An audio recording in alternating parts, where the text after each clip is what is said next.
আগেকার দিনে চুল বাঁধা ভার্সেস এখনকার দিনে চুল বাঁধা। আগেকার দিনে দেখ আজকে আমি কি সুন্দর দুদিকে বিনুনি করে এসেছি। আমার তো দুদিকে বিনুনি করতে খুব ভালো লাগে, সেই জন্য আমি আজকে মাকে বলেছি দুদিকে বিনুনি করে দিতে। সুন্দর লাগছে না? আমি এরম করে রোজ রাত্রিরে ঘুমাই জানিস, যাতে আমার চুলটা এইখান থেকে এত বড় হয়ে যায়। আমি শুনেছি চুল বেঁধে দুদিকে বিনুনি করে নাকি ঘুমালে চুল অনেক বড় হয়ে যায় এখনকার দিনে। এই মানা শোন, তোর চুলটা আমি ভালো করে দুদিকে বিনুনি করে দিই, চলে আয়। কি মা, এখন আর কি আগেকার দিনের মতো দুদিকে বিনুনি করে? এখন আর কেউ আগেকার দিনের মতো দুদিকে বিনুনি করে না। দুদিকে বিনুনি করলে চুল অনেক বাড়ে মানা। চুল বাড়াবো?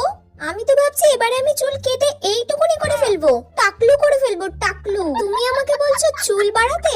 এত বড় চুল করলে মেনটেন করবে কে? তারপর চুলে আমার উকুন হোক, আর সব চুল তো উঠেই যাচ্ছে। চুল ফুল বাড়াবো না, এরকম ঘুরিয়ে আর একটা খালি ক্লিপ দিয়ে দিলাম, ব্যাস চুল বাঁধা আমার ডান। আর দুদিন পর থেকে যদি এটাও না করতে পারি তাহলে পুরো টাকলু করে দেবো, টাকলু।